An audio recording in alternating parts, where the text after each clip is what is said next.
할렐루야. 아멘. 말씀을 한 구절만 같이 보았으면 좋겠습니다. 앞에 나와 있는데 시편 104편 3절 한 절만 같이 이제 합독하도록 하겠습니다. 시작. 주의 영을 보내어 그들을 창조하사 지면을 새롭게 하시나이다. 제가 다시 한번 봉독하겠습니다. 주의 영을 보내어 그들을 창조하사 지면을 새롭게 하시나이다. 네. 여러분이 저를 보실 때 제가 어떤 인간으로 보이십니까? 뭐 하는 사람으로 보이세요? 제가 양복 입고 앞에 또 서 있으니까 목사 같습니까?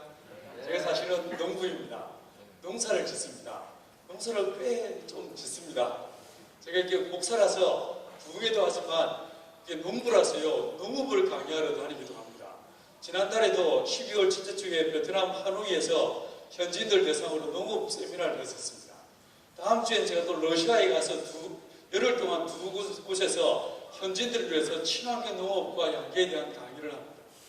저 밭에서 농사 짓고 논농사도 짓고 닭도 기릅니다. 꽤 잘 기릅니다. 뿐만 아니라 제가 집도 짓습니다. 목사라고요, 입으로만 짓는 것이 아니고 제 모주머니 차고 제가 직접 설계해서 집을 지어본 게 지금까지 15채를 지어봤습니다. 작년에도 집을 2채를 지었습니다.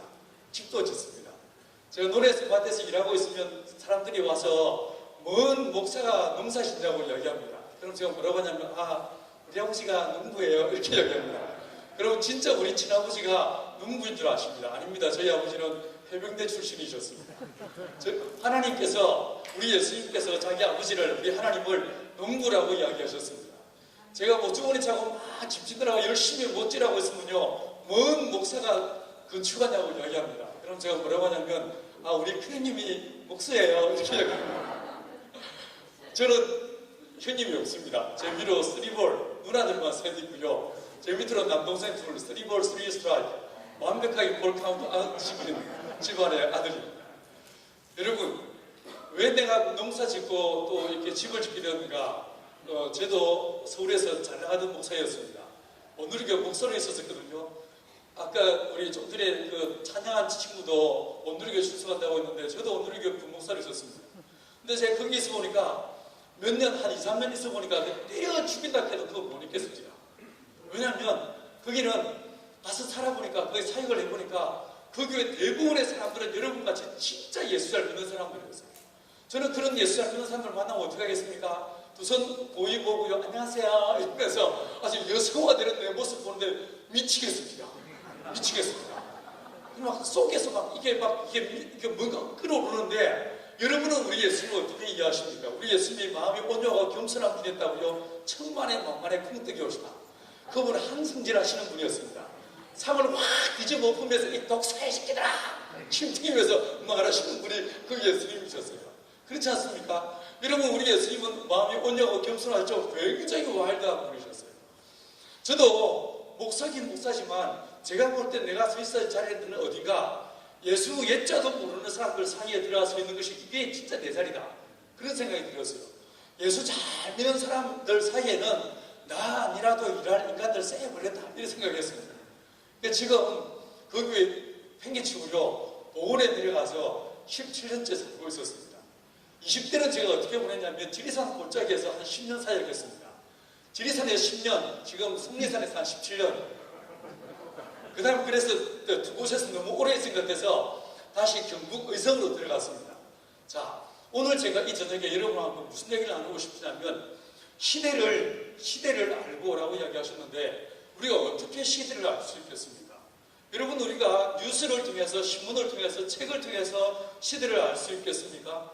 대부분의 그 정보와 지식들은 포스트 모더니즘으로 물든 왜곡된 지식과 정보를 우리는 접할 수밖에 없습니다.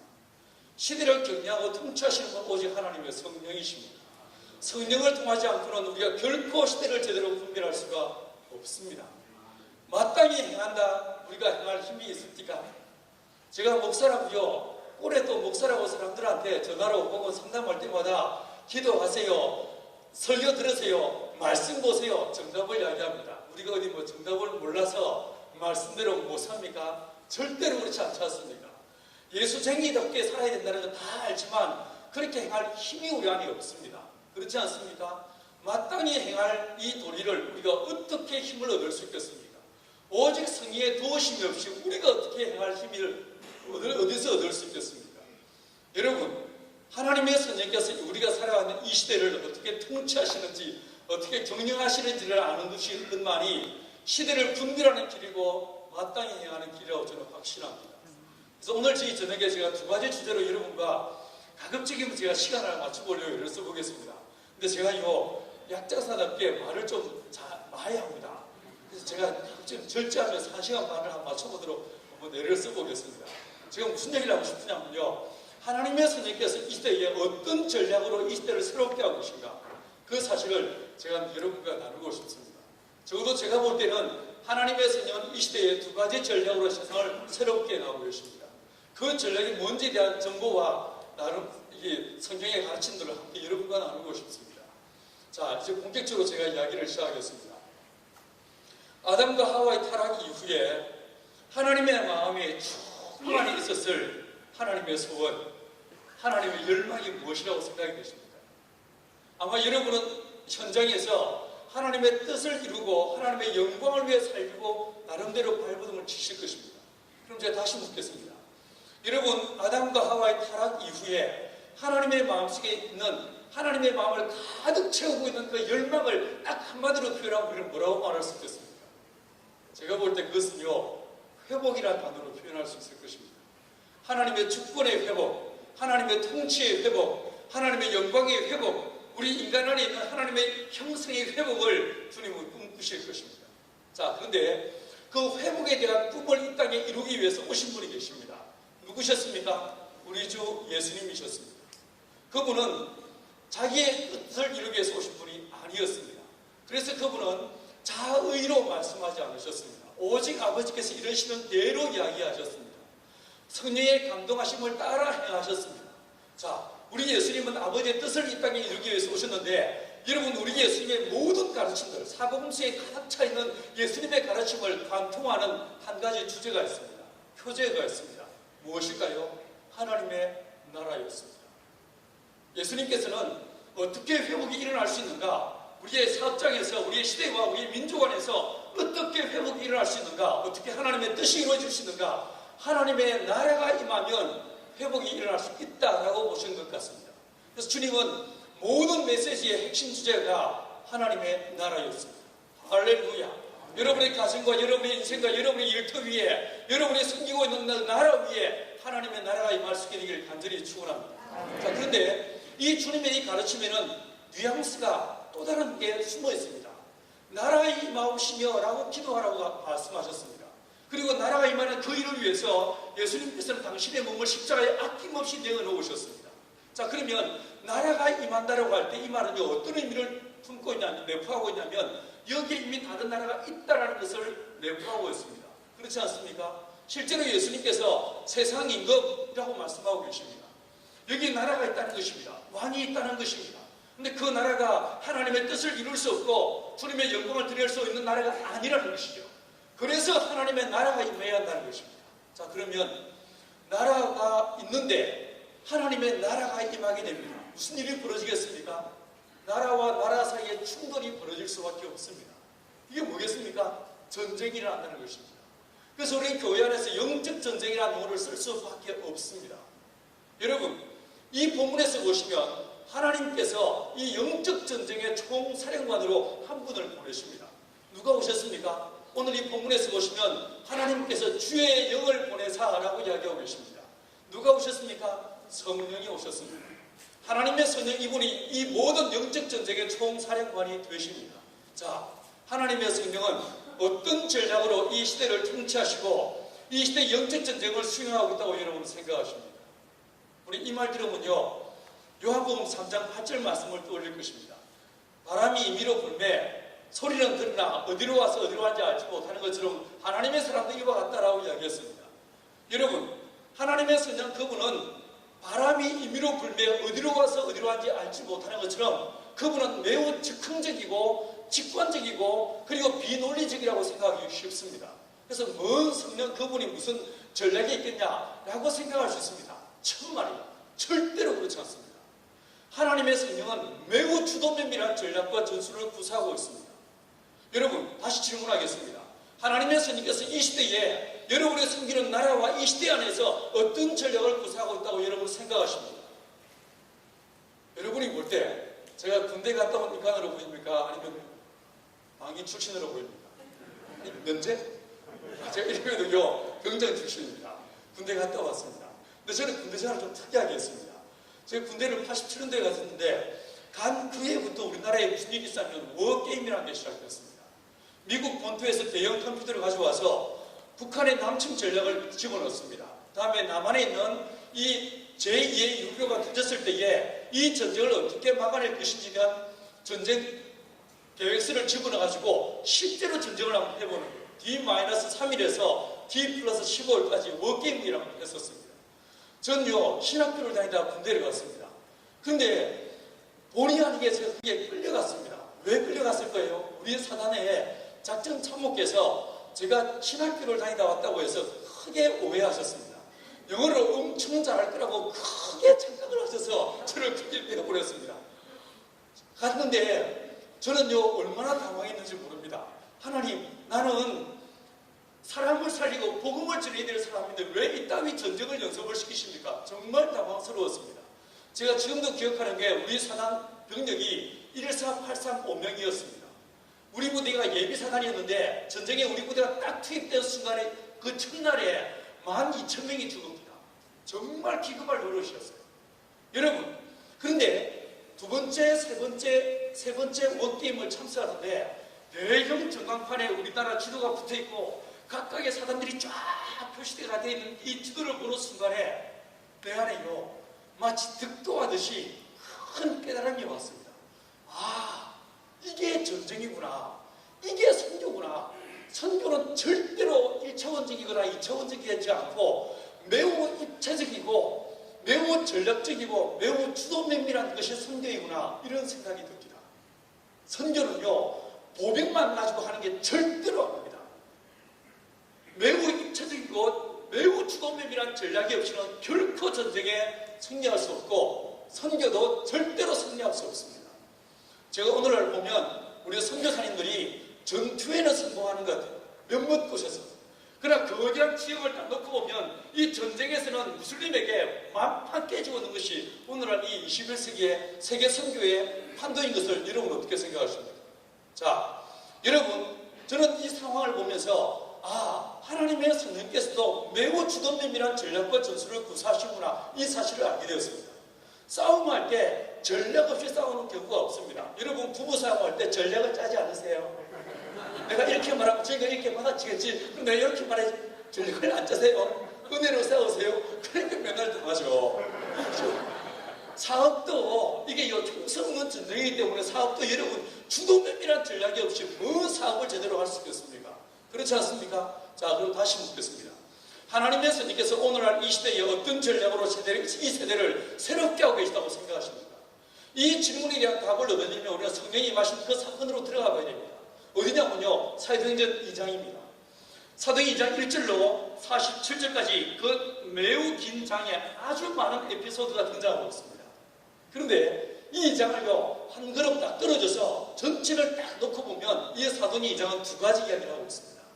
첫 번째로요, 하나님의 성령이 마시니까 사람이 뒤집어집니다.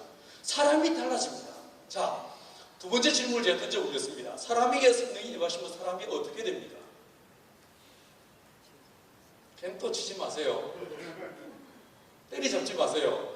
여러분, 예수 믿는 사람도 예수 믿지 않은 사람처럼 인생을 살면서 똑같이 문제를 만납니다.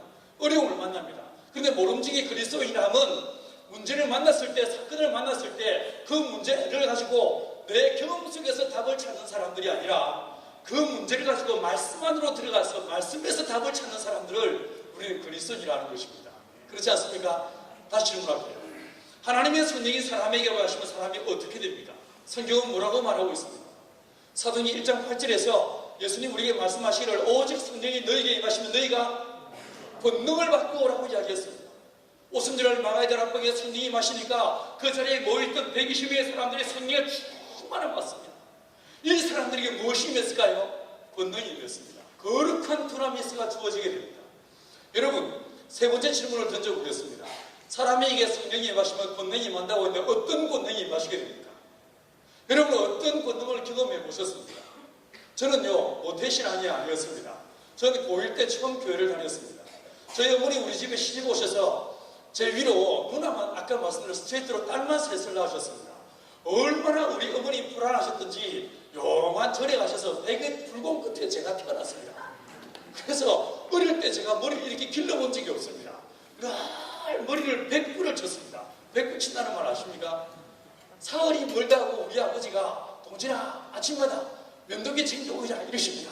그리고 세수대에 묵 떠가지고 면도기 챙겨하면 제 머리에 온통 비누칠 하신 다음에 앞에서부터 팍팍 밀었습니다. 제가 머리가 좀 짠 겁니다. 머리가 노란 머리로 툭 튀고 머리를 딱 분해하면 온 동네 형님들이 제 머리를 붙잡아 봅니다. 아따 크다. 앞뒤꼭지 3천리 왔다 갔다 6천리 뺑 돌아 9천리 뭐 이렇게 놀래댔었습니다. 그러다가 고1 때 처음 교회를 나왔는데 제가 착한 아들이라서 아버지한테 아버님 제가 친구가 교회 한번 가자는데 한 번만 딱 가도 되겠습니까? 그러니까 저희 아버지가 매우 심각해지시면서 한참을 말이 없으시다가 저한테 뭐라고 하냐면 살살 믿으라 그러십니다. 그래서 제가 살살 믿기로 하고 교회를 나갔습니다. 근데 그게 됩니까? 제가 기억할 때 우리 고등부가 저를 포함해서 한 3, 40명 모였습니다. 제 동기들이 13명이 있었습니다. 근데요 졸업할 때 제 동기들이 139명이 졸업했습니다. 제 고3 때 우리 고등부가 350명까지 모였습니다. 목사님도 안 계시고 전도사님도 안 계시는 그 작은 시골 교회가 고등부가 하나님의 성령이 임하시면 뒤집어지는 걸 봤습니다. 여러분 성령이 임하시면 어떤 권능이 임하게 됩니까? 저는 이게 진짜 궁금했습니다. 나는 예수의 증인으로 살고 싶은데 난 진짜 예수의 제대로 살고 싶은데 우리 예수님 말씀하시길 성령이 임하시면 너희가 두나미에서 권능을 받는다고 했어요. 그리고 우리는요 인생을 살아가면서 제일 먼저 뭐였냐면 하나님의 성령의 충만함을 통해서 권능이 내게 임해야 되는 것입니다. 그래야만 내가 제대로 살 수 있고 그래야만 내가 인터 사역자로 살 수 있고 그래야만 내가 예수의 제자로 살 수 있는 거 아니겠습니까? 어떤 권능이 임할까? 여러분 어떻게 생각하십니까? 이 질문에 대한 답을 얻으려면요 진짜 성령 충만한 사람을 살펴봐야 됩니다. 누구십니까? 아담 이후로 이 땅에 왔던 수많은 사람들 중에서 가장 성령 충만한 분이 누구셨습니까? 우리 주 예수님이셨습니다. 그는 근본 하나님의 본체이시나 하나님과 동등됨을 취할 것을 여기지 않으시고 오히려 자기를 비우고 이 땅에 오셨습니다. 얼마나 비우셨습니까? 요한복음 1장 10절에서 보시면요 자기 땅에 오매 자기 입에서 영접지 않았다고 얘기했습니다. 빛이 어둠에 비칠 때 어둠이 깨닫지 못했다라고 했습니다. 철저하게 자기를 비우셨습니다. 근데 그분이 30살에 세례 받으시고 물에서 올라오실 때 어떤 일이 벌어집니까? 사복음서에서 이 예수의 세례 장면 다 나오는데 하늘이 열렸다 혹은 하늘이 갈라졌다라고 묘사하고 있습니다. 그러면서 누가 임했습니까? 성령이 임했습니다.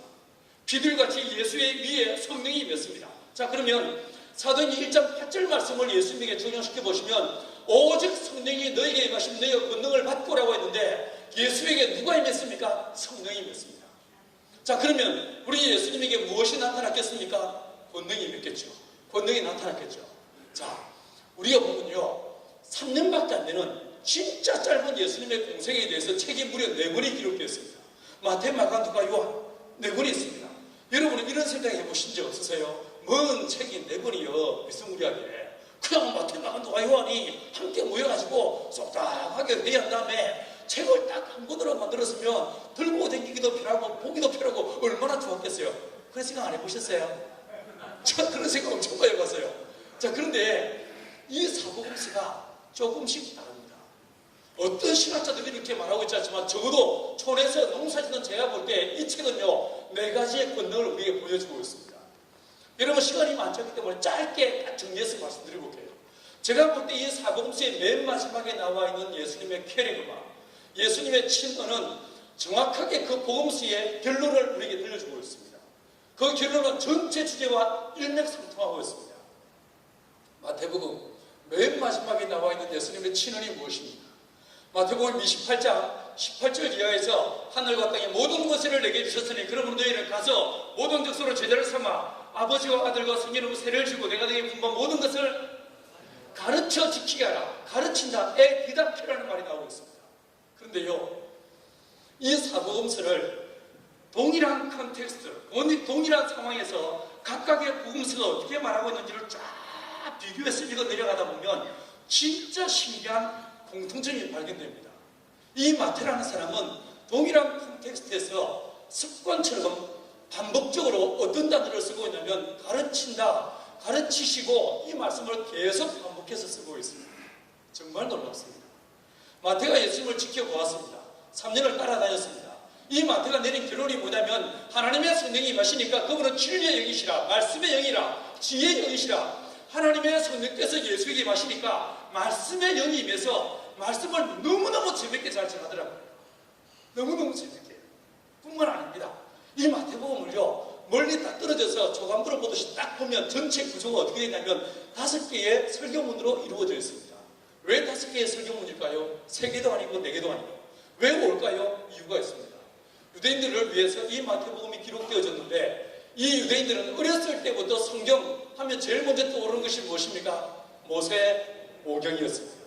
이 모세오경의 예언과 계시의 모든 신비를 완성하신 분으로 예수를 이야기하기 위해서 의도적으로 5개의 설교문으로 구성하고 있는 것을 보게 됩니다. 마태가 예수님을 지켜보았습니다. 따라다녔습니다. 그 결과 이 마태가 우리에게 들려주고 싶은 예수는 어떤 분이냐면 하나님의 성령이 임하시니까 그분이 진리의 영이시다 보니까 무엇이 맺는가? 말씀의 영이 임하더라는 것입니다. 그래서 말씀의 권능이 임하더라. 말씀의 지식과 말씀의 지혜와 말씀의 권능이 임해서 그가 말한 적 귀신이 떠나가고 그가 말한 적 병자가 치유되고 그가 말할 때마다 이는 권세 있는 세계원이라 우리의 세계관계가 같지 않다. 이렇게 말하게 되더라는 것입니다. 사도들만 이랬습니까? 예수님만 그랬습니까? 아닙니다. 사도들이 오순절날 마가다락 앞에 성령에 충만한 받고 나니까 이 사도들이 어떻게 바뀌게 됩니까? 사도들을요, 백성의 관원과 장로들이 지식 없는 범인으로 알았습니다. 그러나 이 사람들이 뭐라고 합니까? 여러 구형들이요, 내 말을 들으라 라고 말하기 시작합니다. 오순절날 마가다락 방에서 성령에 충만한 받게 되니까 사도들도 동일한 모습으로 무엇을 받게 됩니까? 말씀의 권능을 받게 되더라는 것입니다. 자, 그러면 오늘날 이 21세기에 저와 여러분 안에 우리가 성령을 사모하고 성령의 충만함이 내게 임하시게 될 때 먼저 우리가 어떤 권능이 임하게 될까요? 말씀의 권능이 임하게 될 줄 믿습니다. 할렐루야. 말씀의 권능이 임해서 여러분이 말할 때마다 여러분의 입술에 기름 부으시고 말씀의 지식과 지혜와 권능을 다하사 예수의 주되심을 하나님의 왕되심을 힘있게 증가할 수 있는 말씀의 사역자들로 여러분을 세우게 되길 간절히 축원합니다. 마가는 무슨 말하고 있을까요? 마가복음 16장 17절 이하에서 보시면 믿는 자들이 이런 표적이 따르니 제가 내 이름으로 뭐라고 했습니까? 새 방언을 말하고 뱀을 죽으며 무슨 독을 마실지라도 해를 받지 않으며 병든 자에게 서로 은전적 나으리라 이렇게 말씀하십니다. 자, 무슨 뜻입니까? 이적과 표적에 대한 이야기입니다. 여러분, 동일한 패턴으로요, 사복음서를 딱 펴놓고 각각의 복음서에서 예수님의 이적이 몇 번 나온지를 쫙 카운트해 보십시오. 저는 농사꾼이라고 했지 않습니까? 저는 좀 성질이 별납니다. 새벽 예배 끝나고 집에 오는 길에 절대로 그냥 안 옵니다.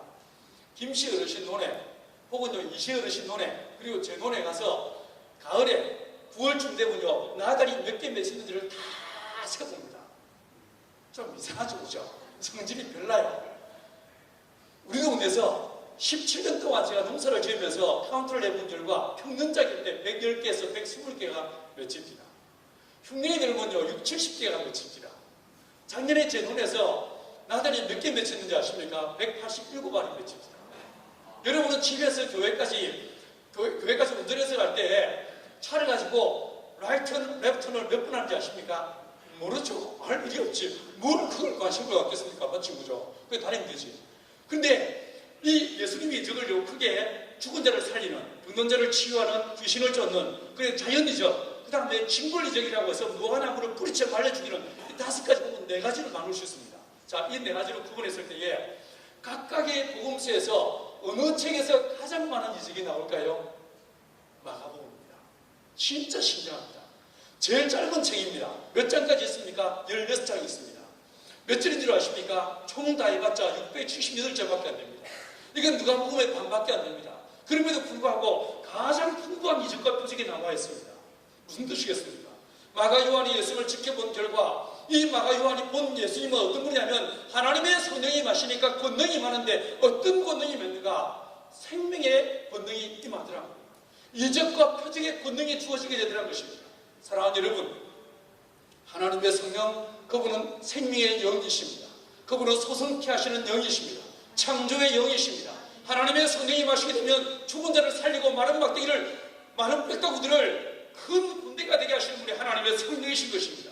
할렐루야. 그 성령께서 여러분의 사업터 위에 임하시게 될 때 구도 직전의 사업체를 할지라도 하나님의 성령께서 역사하실 때에 다시 일어나서 30배, 60배, 100배의 열심을 맺게 하는 이런 은혜의 역사를 일으키게 될 줄 믿습니다. 성령, 그분은 생명의 영이십니다. 하나님의 성령이 임하시니까 놀랍도록 병든 자를 고칩니다. 죽은 자를 살립니다. 우리는요, 사복음서를 읽다 보면 크게 오해하는 것이 있습니다. 예수님이 귀신을 쫓아내고 병든 자를 치유하면요, 아이고 뭐 이거야, 예수가 하나님의 아들이니까 당연하지, 난 아니요, 이래 생각하기 쉽습니다. 천만의 만만의 평등이 오시다. 절대로 아닙니다. 예수가 하나님의 아들이었기 때문에 그런 일을 한 것이 절대로 아닙니다. 그런 근본 하나님의 본체시나 뭐였다고요? 자기를 비우셨습니다. 하나님과 동등됨을 취할 것을 여기지 않으셨습니다. 철저하게 자기를 비우시고 사람이 되셨습니다. 나와 동일한 사람이 되셨는데 그가 세례받으시고 누가 임했습니까? 성령이 마시라는 것입니다. 성령이 마심에 하나님의 성령을 힘입어서 놀라운 이적과 표적을 행하기 시작하는 것입니다. 사도들이요, 예수님이 행하시는 그 이적을 보고 엄청 부러웠습니다. 왜 부러운 거? 이랬습니다. 힘이라도 흘렸을지 모르겠습니다. 주님 뭐라고 하십니까? 부러워하지 마라. 절대로 부러워하지 마라. 너희가 나중에 성령에 충만을 받게 되면 내가 하는 일을 그대로 할 뿐만 아니라 이보다 더 큰 일을 하게 될 것이다. 할렐루야. 여러분의 사업장에서 비즈니스맨이라 할지라도 여러분이 기도할 때 귀신이 떠나가고 여러분이 명령한 적 건강자가 치유되는 놀라운 역사의 길이를 축원합니다. 가끔 그런 것도 있어야 좀 재밌지 않겠습니까? 저요, 처음에 이 사복음서를 읽으면서 고등학교 때 이 내용들이요 진짜 부러웠습니다. 예수님은 그렇다 치더라도 아니 베드로가 이야기하는데, 요한이 이야기하는데, 바울이 이야기하는데 귀신이 떠나고 병자가 치유되는데 진짜 부럽습니다. 부럽다 못해 나중에 막 이렇게 분기 퉁쳐나면서 화가 납니다. 아니 예수님 뭐 이런 일이 다 있습니까? 뭐 베드로는 뭐 예수님 심장에 피로 구원받고 나는 뭐 예수님 발가락 끝에 있는 피로 구원받았습니까? 왜 내게는 아무것도 안 일어납니까? 역사사 내게도 이런 일이 있게 하여 주옵소서. 나도 11조하고 나도 주일 성수하는데 주여 내게도 이런 일이 동일하게 일어나게 하십시오. 할렐루야. 거룩한 질투심으로 이게요 분명히 마가복음 16장 17절에서 목사님들에게 천만해요. 선교사님들에게 만만해요. 누구에게? 믿는 자들에게. 할렐루야. 우리 CBMC 모든 회원들이 하나님의 성령의 충만함을 힘입어서 여러분의 비즈니스를 잘할 뿐만 아니라 이건요 여러분 부업이지 않습니까? 여러분의 주업이 무엇입니까? 말씀을 전하고 예수를 믿게 하는 전도인의 삶, 정인의 삶이 여러분의 주업이지 않습니까? 아니에요? 저거죠. 우리는 정인의 삶이라고요. 당연히 정인들에게 이런 표적이 따를 것이라고 했습니다. 하나님의 성령을 힘입어서 여러분이 말할 때마다, 기도할 때마다, 선포할 때마다 하나님의 선한 역사들이 일하게 되길 간절히 축원합니다. 자, 이 모습처럼 이 약속대로 사도행전에 들어가서 보시면 사도들로 말미암아 허다한 표적들이 일어나기 시작합니다. 많은 이적과 표적들이 나타나기 시작합니다. 여러분은 다 계신 곳들 어느 곳 예외 없이 어떤 곳입니까? 선교지에 서 계십니다.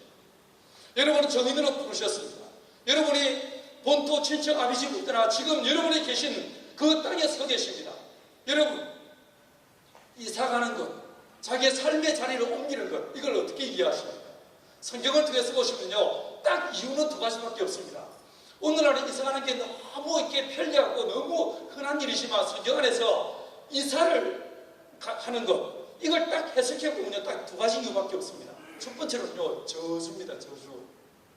이스라엘 민족이 저주받아서 하나님의 심판을 받아서 본토 친척하면서 뿌리째 뽑혀서 바벨론 땅으로 포로로 끌려가야 했었습니다.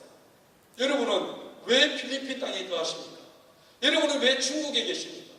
그런데 두 번째 이유가 있습니다. 아브라함이, 야곱이, 요셉이 떠나갑니다. 하나님이 밀어내십니다. 왜 밀어내셨습니까? 선교를 위해서, 하나님의 뜻을 이루기 위해서, 사명을 감당케 하기 위해서 하나님이 본토 친척 아비집을 떠나서 어느가 다른 곳으로 뽑아서 뿌리채 보내셨습니다. 여러분은 왜 여기 와 계십니까? 제가 볼 때 여러분은 하나님께서 증인으로 여러분을 부르실 줄 믿습니다.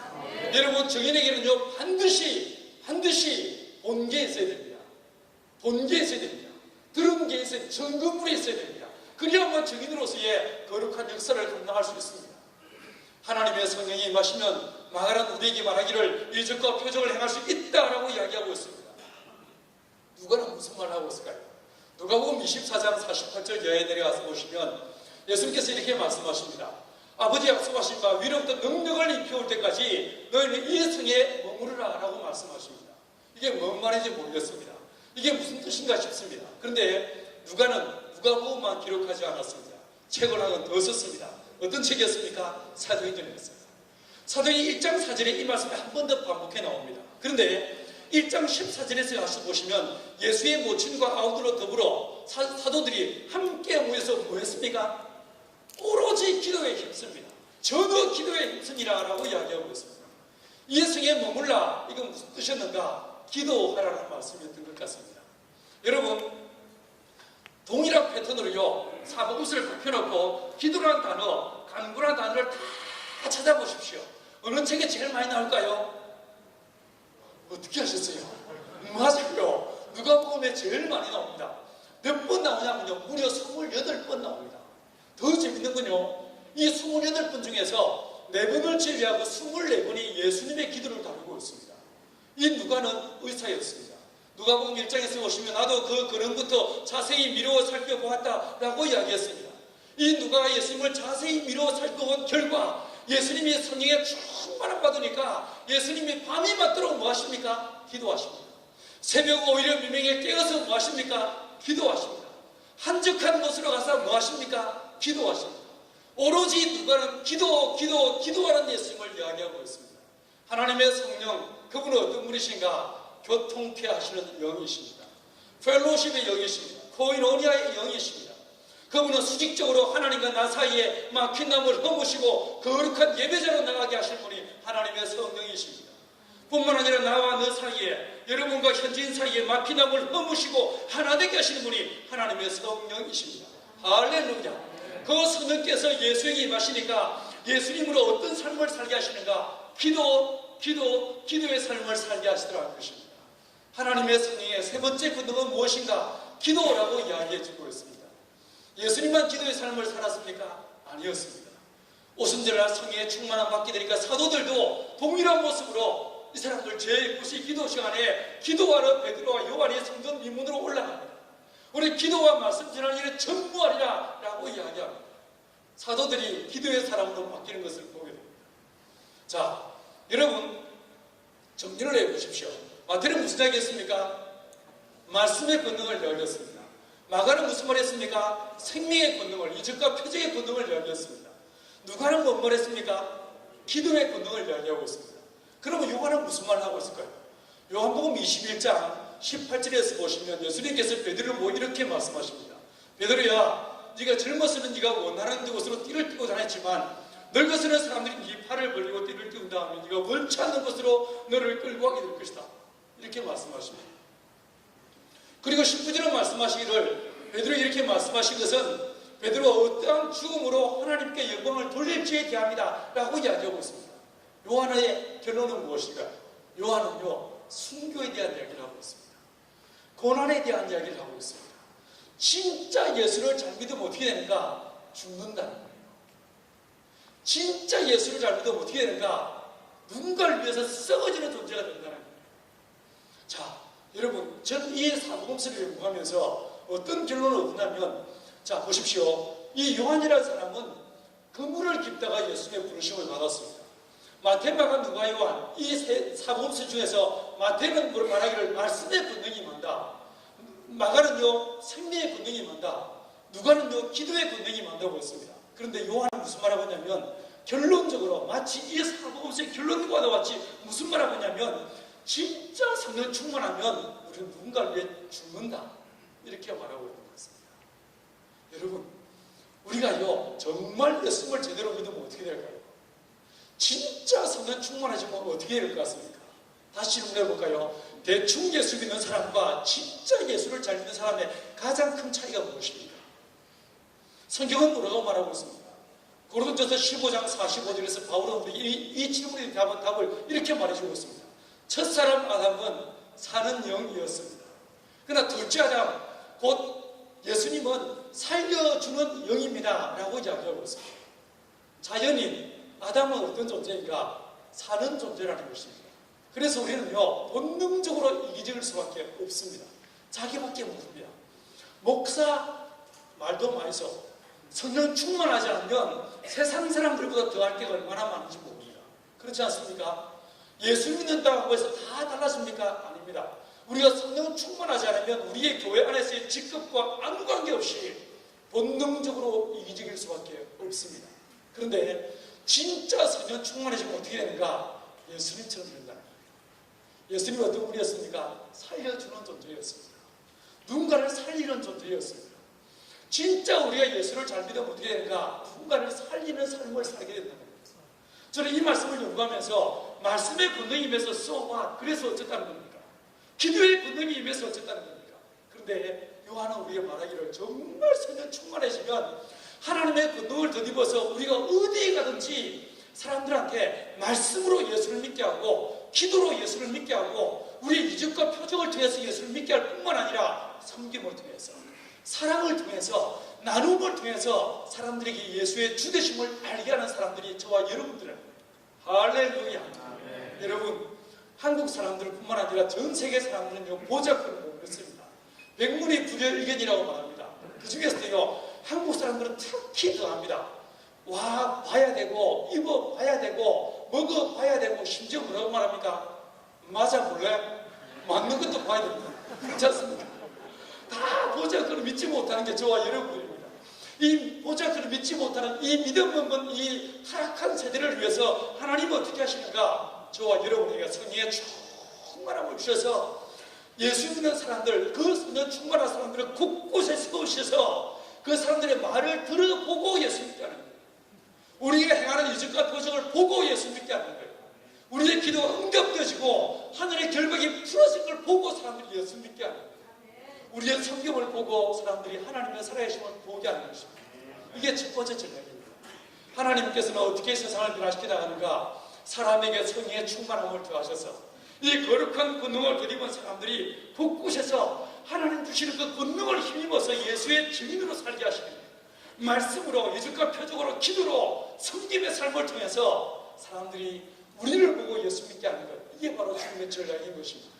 왜 하나님께서 이 아시아 24개국에 CBMC를 세우셨는가? 왜 비즈니스맨들을 세우셨는가? 그 현지인들에게 오로지 돈밖에 모르는 현지인들에게 이 돈의 실제적인 주인이 하나님이심을 보게 하고 깨닫게 하고 알게 해서 비즈니스를 통해서 오히려 하나님을 알게 하는 이 거룩한 사역자들로 여러분을 세우신 줄 믿습니다. 제가 보면요 바울은요 1차, 2차 전도 때는 오로지 그가 그 어르신이 어디로 찾아다녔습니까? 회당을 찾아갔습니다. 자기의 동족들을 만났습니다. 그렇지 않았습니까? 율법을 아는 사람들을 만났습니다. 그런데 3차 전도 여행부터는 더 이상 회당을 찾아가지 못합니다. 쫓겨나고 맙니다. 그 결과 어디로 갑니까? 아구라로 나갔습니다. 일터로 나간 것입니다. 사람들 사이로 들어간 것입니다. 그리고 어디로 갑니까? 감옥으로 들어갑니다. 하나님께서 이건 전략이었다고 생각됩니다. 말씀을 아는 사람들 사이에 들어가서 예수를 이야기하게 하시다가 그 길이 막히게 한 다음에 하나님도 모르고 율법도 모르고 예배도 모르는 이방인들이 사는 아구라로 나가게 합니다. 일터 한 중심 가운데로 나가게 합니다. 그로 장막을 치는 사람으로 비즈니스맨으로 살게 하셔서 비즈니스를 통해 사람을 만나게 하시고 그들에게 하늘의 복음을 증거하게 하셨습니다. 제가 보면요 여러분은 바울의 후예들입니다. 이게요 요즘 최근에 선교사들 목사 선교사들이 비즈니스 에즈 미셔널로 막 예를 쓰고 동분서주하고 있습니다. 제가 볼 때는요 지금 이 현대 사회 속에서 비즈니스 아닌 것이 어디 있습니까? 그렇지 않습니까? 20, 30년 전만 하더라도요 그냥 구멍가게 하는 사람들 제조업하는 사람들을 비즈니스맨이라고 불렀었습니다. 하지만 요즘은 모든 것이 비즈니스입니다. 그렇지 않습니까? 심지어 종교까지도 교회까지도 비즈니스 마인드가 들어와 있는 건 참으로 슬픈 현실을 우리는 살아가고 있습니다. 그런 면에서 볼 때 여러분이 말씀으로 굳게 서서 하나님의 말씀을 해서 그 영적 비밀들을 찾아내서 이 말씀으로 물질의 주인됨이 누구시기를 정확하게 알리고 선포하고 예수의 주되심을 이야기하면서 사업을 하는 것, 얼마나 중요한 선교의 모델이 되는지 알 수 없을 것입니다. 하나님께서 여러분의 사업의 손에 복의 복을 더하사 여러분의 사업이 날로 확장됨으로 인해서 이 사업을 통해서 예수의 주되심을 증가하게 하는 믿음의 일꾼으로 쓰임받는 역사가 되기를 간절히 축원합니다. 하나님의 첫 번째 전략은 예수 믿지 않는 사람들을 향해서 예수 믿는 사람들을 성령으로 충만케 해서 하늘의 권능이 임하게 하시고 하늘의 권능이 나타나게 하사 사람들로 예수를 주되심을 알게 하고 하나님의 살아계심을 보게 하는 것입니다. 이게 첫 번째 전략입니다. 두 번째 전략이 무엇일까요? 사도행전 2장 42절 이하에서 보시면 두 번째 이야기가 등장하고 있습니다. 교회가 뒤집어집니다. 예루살렘 교회가 하나님의 성령에 충만한 것입니다. 사도들로 말미암아 기사와 표적이 많이 나타났습니다. 47절은 뭐라고 우리 정리해 주고 있습니까? 딱 두 가지를 말하고 있는데, 하나는 세상 사람들로부터 칭찬을 받았다. 그 지역 주민들로부터 칭찬을 받았다라고 얘기했습니다. 여러분의 CBMC 모든 기업들이 여러분이 거한 그 지역에서 칭찬받는 기업 되기를 간절히 바랍니다. 존경받는 기업 되기를 간절히 축원합니다. 여러분, 두 번째 전상이 무엇이었습니까? 두 번째 현상이 무엇이었습니까? 전도하지 않아도 믿는 자의 수를 날마다 더하게 하셨다라고 이야기하고 있습니다. 그러지 않았습니까? 두 번째 전략이 무엇일까요? 교회를 뒤집어 놓는 거예요. 교회를 공동체가 되게 하신 거예요. 이 공동체가요, 오늘날 교회와 달랐습니다. 어떻게 달랐습니까? 오늘날 교회는 10의 1조를 정말 강조합니다. 그렇지 않습니까? 11조 안 하면 막 신앙 없는 사람으로 얼마나 매도하는지 모릅니다. 하지만 성경을 다시 보면 이 신약성경에 딱 들어오면서 더 이상 11조를 강조하지 않습니다. 그렇지 않습니까? 예수님께서 너희가 박하와 회양과 근처의 11조는 드렸으나 이보다 더 중함과 의와 힘과 신은 버렸다. 이 말씀 외에 11조를 찾아보기 어렵습니다. 그래서 어떤 사람들은 11조 구약법이니까 할 거 없다. 주일 한 것만 잘하면 된다. 뭐 이딴 소리하는 인간 한번 만나봤습니다. 아닙니다. 그건 아닙니다. 왜 11조가 강조되지 않을까요? 이유가 있습니다. 초대교회 성도들은 11조 안 했습니다. 대신에 뭐였습니까? 10의 9조로 했습니다. 10의 7조로 했습니다. 10의 10조로 했습니다. 제 것을 조금도 제 것이 여기지 않고 다 나눠버렸습니다.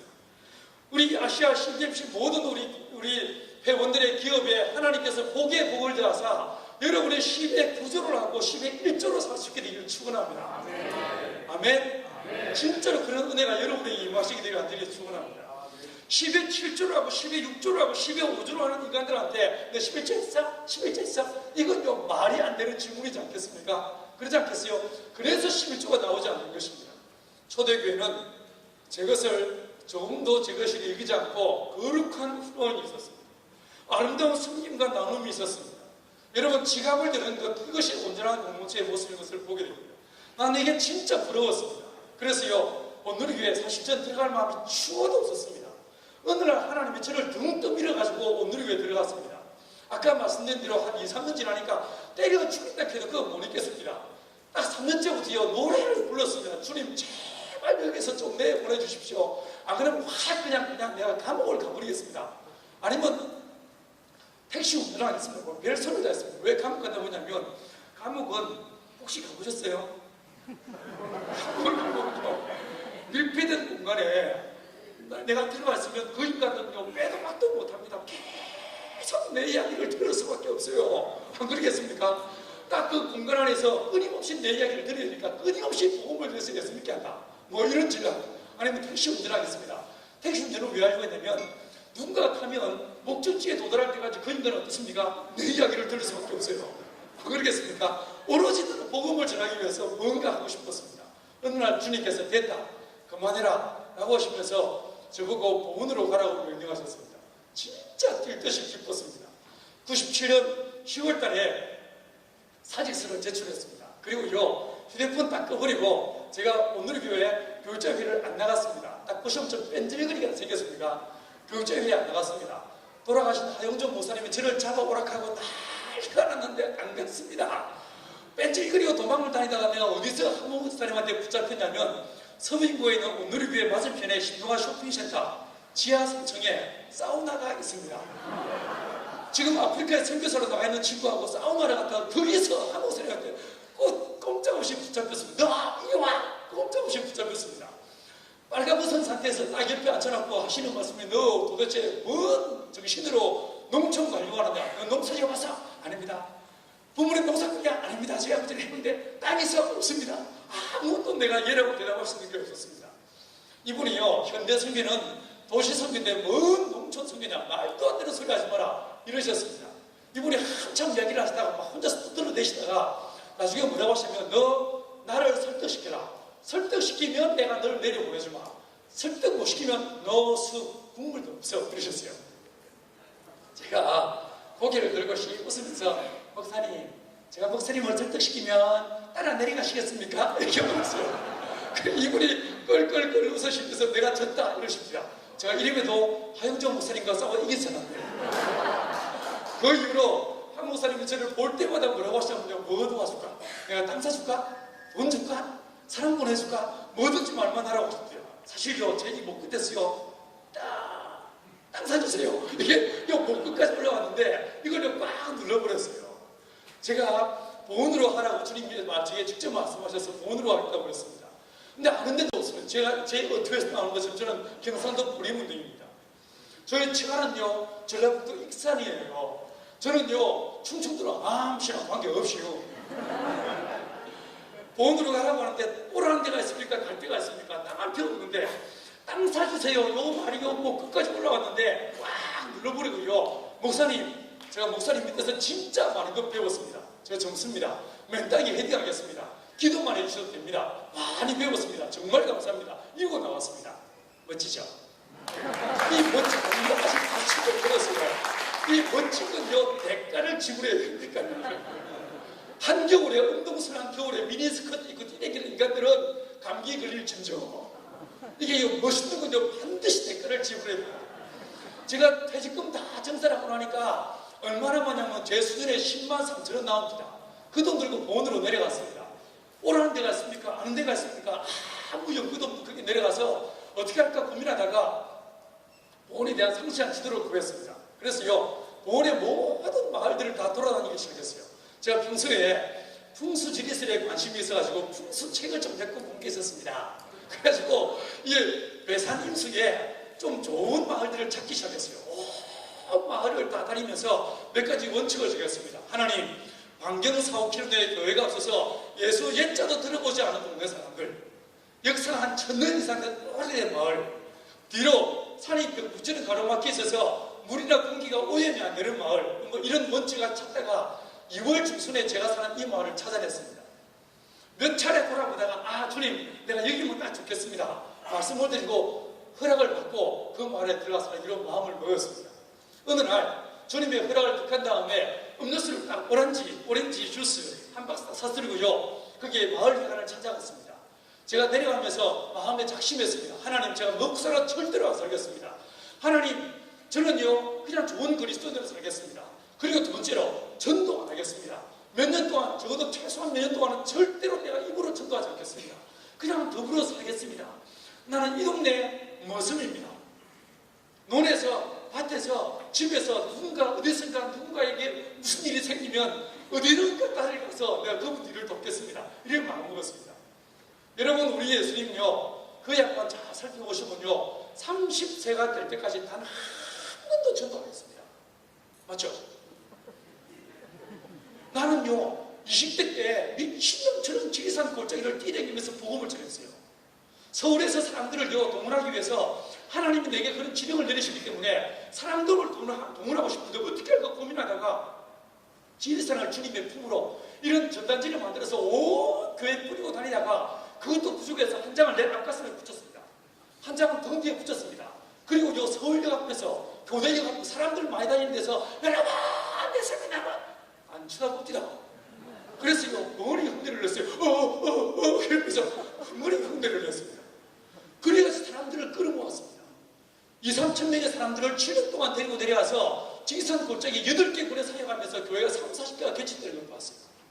나는 내 20대를 미친놈처럼 지리산 골짜기를 뛰어다니면서 복음을 전했는데 우리 예수님은 한 번도 전도 안 하십니다.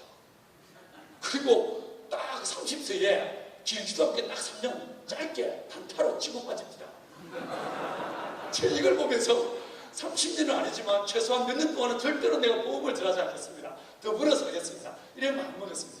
그래가지고요, 옮겨서 딱 사서 내려가면서 이 양복 안 입습니다. 나는 그냥 농구로 삽니다. 장바 입고 딱 들어갔습니다. 되게 시골의 마을에 가는 방이 두 칸입니다. 왜 두 칸인지 아세요? 남녀 7세의 부동석이거든요. 하나는 할머니 방, 하나는 할아버지 방. 계십니까? 하고 문을 열고 들어가니까 마침 할아버지들 방이었습니다. 딱 들어가 보니까 이 어르신들이 각기 은사를 따라 놀고 계셨습니다. 이쪽은 점당 심자리 국도 드시고, 저기는 장기 뜨시고, 여기는 뭐 미나토 뜨시고 다 놀고 계신데, 음료수를 딱 넣고요, 엎쭉 엎드려 큰절하고 무릎 꿇고 앉아서 엄청 불쌍한 표정을 지으면서 저 어르신들 농사지러 왔는데 혹시 안 드는 땅 있으면 좀 빌려주세요. 이렇게 이야기를 즐겼습니다. 잠시 지나니까 옆방 할머니들이 누가 왔어? 이러면서 딱 몰려오셨습니다. 삥 눌러 앉으시더니만 마치 청문회 하는 것처럼 제게 질문을 쏟아놓기 시작했어요.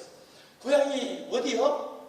성은 뭐요? 부모님은 살아계신가? 결혼은 했어? 이렇게 한참을 물으셨습니다. 그 애가 1998년 2월달이었습니다. IMF 시작해서 수많은 사람들이 명퇴, 조퇴돼서 길거리에 노숙자들이 넘쳐날 때였어요. 한참을 질문하다가 한 분이 씩 웃으면서 잘렸어? 그러시더라고요. 제가 졸지에 잘린 사람으로 우리 동네에 소개가 됐어요. 내가 얼른 눈치를 긋고 예, 제가 잘렸어요. 이랬더니만 거기 요즘 잘리니까 많더라. 농사 지을 수 있겠어? 이거 장난 아니요. 이러시는데 땅만 주시면 내가 열심히 농사 짓겠습니다. 그랬어요. 한참 가게없다가 그 중에 한 분이 저기 냇가를 건너서 고개를 넘어가면 안 쓰는 밭이 있는데 가서 보고 썰만하면 쓰라고 이야기하셨습니다. 얼마나 감사한지 넙죽 엎드려 큰절하고 냅다 뛰어갔습니다. 냇가를 건너서 운동을 넘어서 가봤는데 없어. 다 숲이야. 다 숲이에요. 찾아봐도 밭이 없어가지고 다시 내려왔습니다. 저 없던데요 할머니 이러니까 왜 없어? 그게 10년 전에도 좋은 밭이었어. 10여 년을 농사를 짓지 않아서 제 밭만한 잠옷 숲을 이루고 있는 데를 밭이라고 쓰라고 내주셨어요. 그래서 그게 어딥니까? 공짜인데. 그래서 톱이랑 낫을 구해서 일일이 나무를 다 잘라내고 돌을 걸어내고 농사를 짓기 시작했습니다. 아무도 내가 못산 줄 몰랐습니다. 있을 곳이 없어가지고 그 밭에 한쪽에 공사판에서 쓰던 3x6m짜리 컨테이너 하우스 갖다 놓고 거기서 혼자서 라면 끓여 먹으면서 전기도 안 들어 촛불 켜고 생활하기 시작했습니다. 아무도 내가 못산 줄 몰랐습니다. 가끔 동네를 지나다니면요, 강씨 요즘 뭐혀? 예, 저 콩 심으려고 준비 중이고. 콩 심을 줄 알아? 콩은 세 알씩 심는겨. 하나는 새주고 하나는 짐승주고 하나는 네가 먹는겨. 이러면서 콩 심는 법을 가르쳐주셨어요. 아무도 내가 목선 줄 몰랐습니다. 밥은 잘 끼려 먹어? 이렇게 물어보고 나셨어요. 그러다가 6, 7개월 지난 다음에 저 정체가 활려가 났습니다. 7월달, 8월달 바캉스 시즌이 되면서 오늘교회 성도들이 놀러 갔다가 오는 길에 보온을 찾아왔어. 제가요 그 골짜기에 목사란 사실을 숨기고 다 은둔에 살고 있으면 저를 접선하고 하러 왔으면 영문을 조심해야 되지 않겠습니까?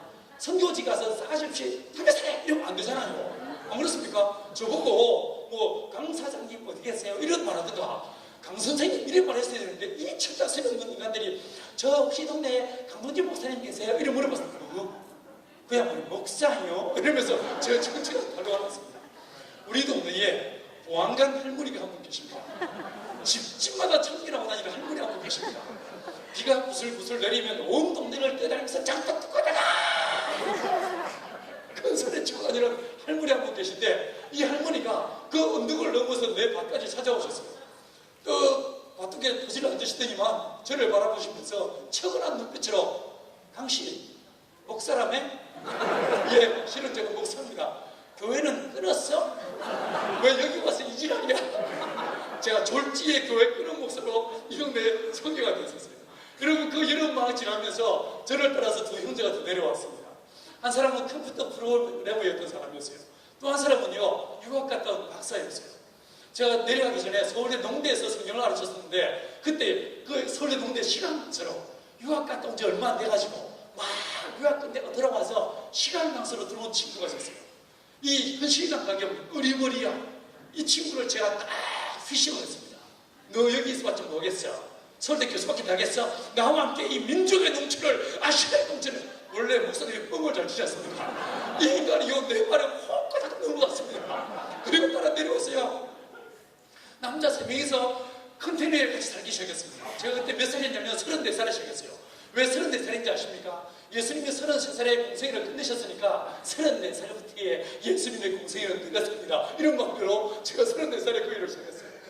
또 한 명은 33살, 또 한 명은 35살. 30대 초반에 남자 3명이서 컨테이너에 함께 모여 사는데 처음에는 얼마나 행복했는지 모릅니다. 날마다 정말 형제가 연합하여 동감이 저기서 나오고 날마다 기도하고 우리가 이거 예배드리고 아침에 세수할 때마다 어머 형제님 먼저 씻으세요. 아니 목사님 먼저 하세요. 얼마나 좋았는지 모릅니다. 왜 사람들이 공동체 안 살지 몰라 이러면서요. 진짜 좋았어요. 나중에 생각해보니까 결혼한 지 한 4, 5년 지나면서 약간 권태기가 올 무렵에 더 이상 부인의 잔소리와 환란과 핍박이 없는 곳에 남자들끼리 또 모여 사니까 완벽한 해방구이지 않겠습니까? 직장 출근도 잘 찍을 것도 없죠. 얼마나 좋았는지 모릅니다. 두 번째로는요, 저희들이요, 모르긴 몰라도요, 저희는 가면을 쓰고 살았어요. 여러분들도 평소에는 기도도 안 하는 것들이 딱 CBMC에 오는 순간에 엄청 경건한 척, 거룩한 척, 가면을 쓰고 앉아 계시죠.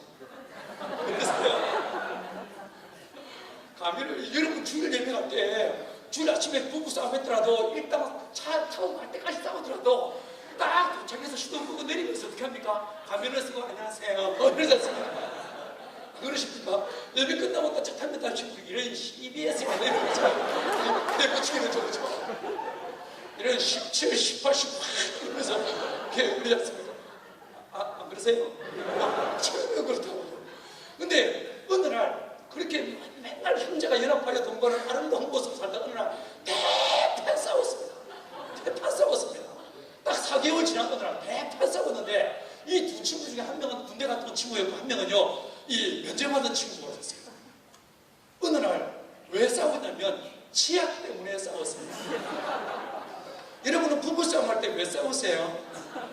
세계 생존을 위해 싸우십니까? 아니면 중국 보험을 위해 싸우십니까?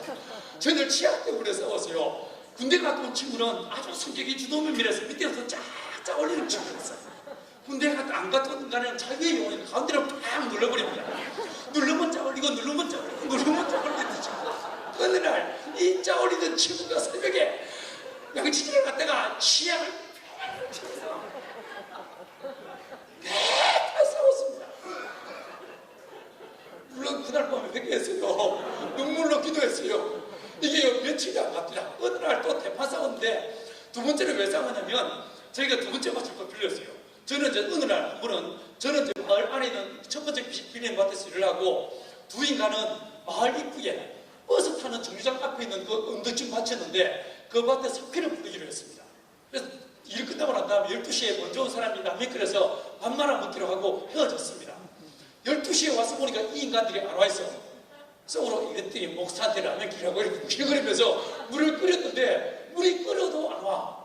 전화가 안 되니까 끊었고요. 가봤습니다. 가보니까 동네 분들이 몰려 계십니다. 담배 피면서.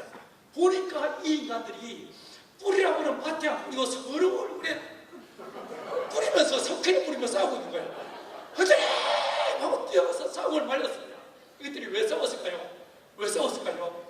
여러분 나중에 알고 보니까요, 한 명은 위에서 뿌리고 내려오자 한 사람은 밑에서 뿌리고 올라. 이걸로 3시간 반을 싸워서 각자 뿌리는가. 저희들요 믿음의 공동체, 성령의 공동체를 만들겠다고 내려가서 사사건건 싸웠습니다. 저희 지나온 기억은요 싸운 기억밖에 나는 게 없습니다. 막 하고 싸웠습니다. 이게 싸우고 회개하고 싸우고 회개하다가 이게 30대 초반에 젊은 인간들이 너무 오랫동안 부인과 떨어져 있으면 음란의 이 영이 퉁타니까 집을 짓자 이러면 안 먹었습니다. 돈은 없고 어떻게 집을 지을까 고민하다가 마침 그때 한 사람의 전세금에 빠졌습니다. 1,500만 원 가지고요 집을 짓기로 마음 먹었습니다. 얼마짜리 집을 짓기로 마음 먹었냐면 30평짜리 집 2채 60평을 1,500만 원으로 짓겠다고 집을 짓겠다고 작심을 했습니다. 이게 말이 되는 소리입니까? 이게요 집은 지어야 되고 어떻게 할까 고민하다가 마침 서울 지역에서 아파트 모델하우스 철거할 때 나오는 폐목들이 있었습니다. 분양 다 끝나고 난 다음에 해체할 때 나오는 폐목들을 못 박힌 채로 5톤 트럭으로 4대분량을 샀습니다. 사서 그 나무를요, 그해 첫해 11월부터 그 이듬해 3월까지 매일 장도를 들고 못을 뽑았습니다. 내려면서 못을 뽑았어요. 찌꺼리가 버렸습니다. 못 박힌 일입니다. 이러면서 못을 뽑아서 버리다가 가만히 생각하니까 이 못도 철이라 모아서 버리면 돈이 되겠습니다. 그래서 마대자루에 차곡차곡 모으기 시작했어요. 정부의 마대자루에 모으기 시작했는데 다 뽑고 보니까 12마대 가득히 못을 뽑았어요. 예수님은 12강줄이 가득히 떡을 모셨는데 저는 12마대 가득히 못을 뽑았습니다. 그 못 뽑고요, 그 못 뽑은 나무로 집을 짓기 시작했습니다. 설계 누가 했을까요? 제가 했어요. 어떻게 했을까요? 또 보시면 좀 무식하게 안 생겼습니까? A4 전장에다가 30인차 들고 줄 뻥뻥 끈 게 이게 설계의 전부였습니다. 집을요, 단층으로 지은 것도 아니고 2층으로 지었습니다. 얼마나 무식하게 집을 지었냐면, 제가 집을 짓는 방법은 2x4 경량골조 구조라고 해서 벽을 세우면서 조립하는 방법입니다. 벽을 딱 세우다, 야, 가만있어 봐라. 여기는 창문이 하나 있어야 될 것 같지 않아? 높여! 왜 봐? 야, 이 창문 사이즈는 얼마나 큰데 뭐 이렇게 집을 지었어요. 상상을 해보십시오.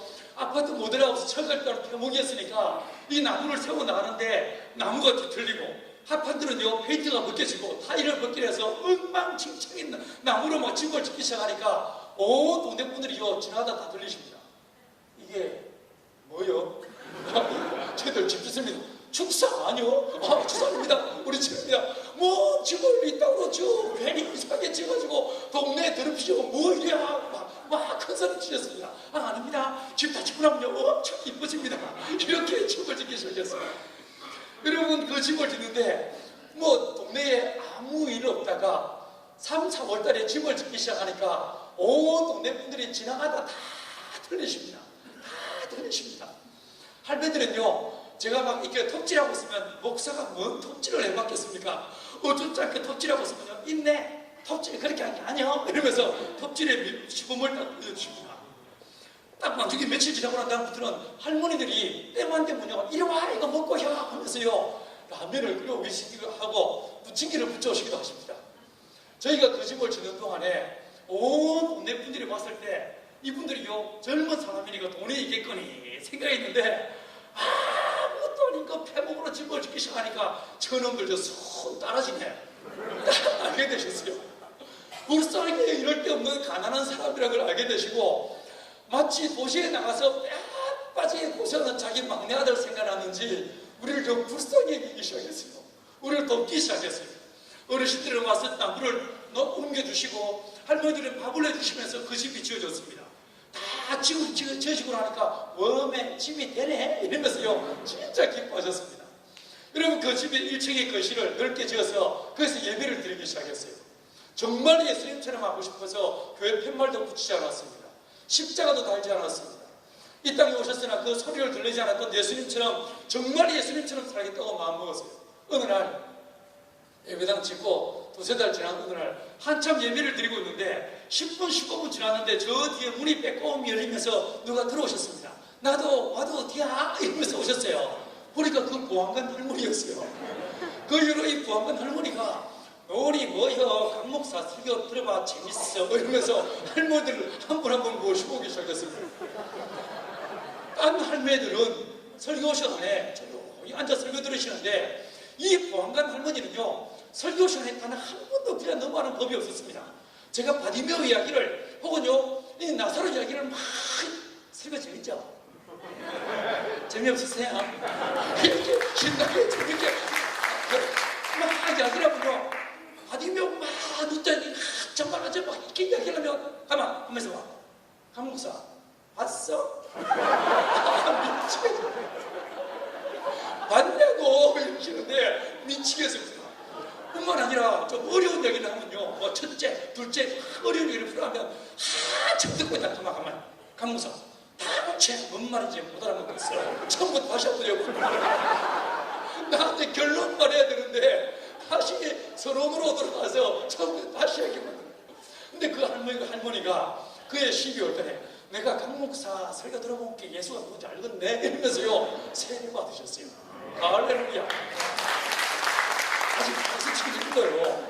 저희 동네에 보안관 할머니 바로 옆집에 송무실 어르신이 사셨습니다. 이분은 86대신 어르신이었는데 도대체 장가를 몇 살에 갔는지 70이 넘은 아들이셨습니다. 이분이요 술을 엄청 즐기시는 분인데 옛날에 한학을 하신 분이었습니다. 저만 보면요 뭔 목사가 농사여 설교나 뭐 이러시는 분이었어요. 술만 마시면 꼭 저를 찾아오셔서 뭐라고 하냐면 강 목사 맨정신에 진리를 노는 건 아무나 할 수 있어. 술 한잔하고 딸딸한 정신에 그때 진리를 노려야 그게 진짜요. 소주 한잔할까? 이러면서 술을 걸으시는 분이었어요. 근데 어느 날 이분이요 저한테 뭐라고 하시냐면 강 목사 꿈 해몽 할 수 있어 이러시더라고요. 한번 말씀해 보십시오 이랬더니만 이분이 뭐라고 하시냐면 며칠 전에 꿈을 꿨는데 도무지 그 꿈이 잊혀지지 않다고. 무슨 꿈이냐고 여쭤보니까 밤에 꿈을 꿨는데 큰 십자가가 보이더래요. 그리고 영음이 들리는데 십자가를 세워라 이런 음성이 들리더랍니다. 이게 뭔 꿈이요? 이러시는데 제가 그 순간에 예수님에 대해서 십자가에 대해서 막 설명하고 싶었는데 꼭 참고요. 내가 뭐라고 했냐면 어르신 그거요 진짜 좋은 꿈이에요. 오래 살 꿈입니다. 이런 말씀 영생을 알아들으시겠어요? 그래서 오래 살 꿈이라고 말씀을 드렸어요. 근데 이분이 이 맛을 쩍쩍 다시면서 좀 끄적찌근하게 하셔서 나도 좀 끄적찌근했습니다. 며칠 지난 다음에 큰 글자 성경책을 하나 구해가지고 이분한테요 누가복음의 갈피를 딱 끼워서 드렸어요. 드리면서 어르신 이 책에 보시면 이 갈피 여기부터 보시면 꿈에 보신 십자가 이야기를 자세히 알 수 있습니다. 모르시면 질문하세요. 이렇게 책을 드렸습니다. 딱 받으시더니만 뭐라고 하냐면 뭔 책을 중간부터 읽어 그럼 알아서 사세요. 왜 책을 드렸습니다. 근데 그 이후로 이분이요 지나갈 때마다 저를 붙잡고 물으시는 거예요. 첫째 날, 둘째 날이 지금이라고 같은 날이요? 이렇게 물으시더라고.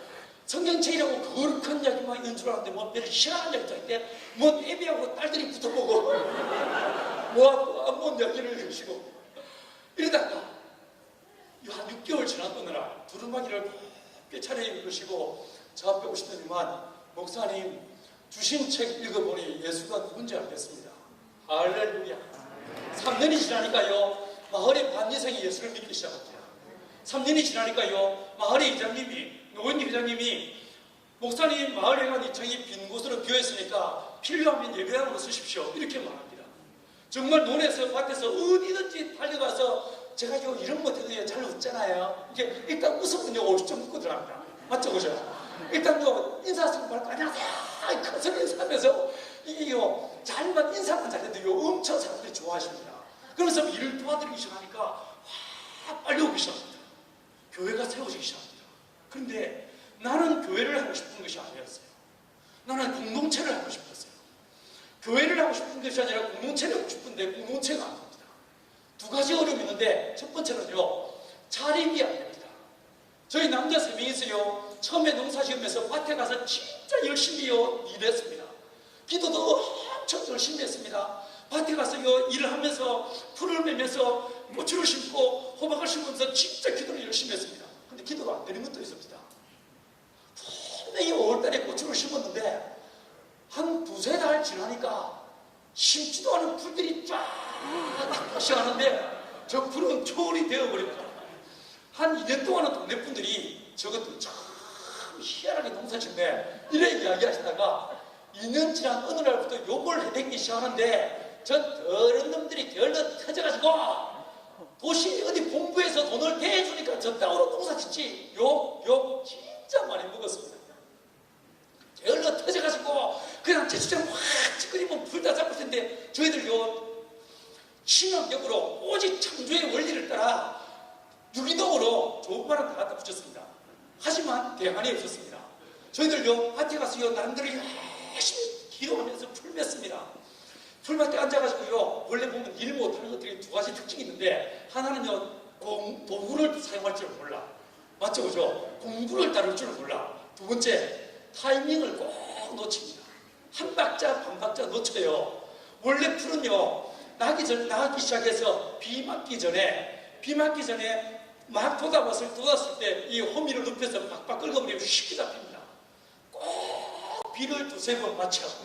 그러면 뿌리가 깊이 활짝 돼서 아무리 쫓아도 안 됩니다. 어떻게 하면 될까요? 집어 던져버리고 두 손으로 쥐어 뜯기 시작합니다. 처음에 빌린 밭이요 120m 있는데 여기 앉아가지고 저 끝까지 두 손으로 미치면 머리끄댕이 쥐어 뜯듯이 품을 쥐어 뜯으면서 저 끝까지 하면요 점심 먹을 때가 됩니다. 파김치가 돼서 집에 가서 라면 끓여 먹고 와가지고 또 저기 앉아서 이 가져오면요 저녁 먹을 때가 됩니다. 저녁 먹으러 들어가면 손이 꼽아가지고 펴지도 않고 하지도 않고 부들부들 떨리면서 젓가락질을 제대로 할 수가 없습니다.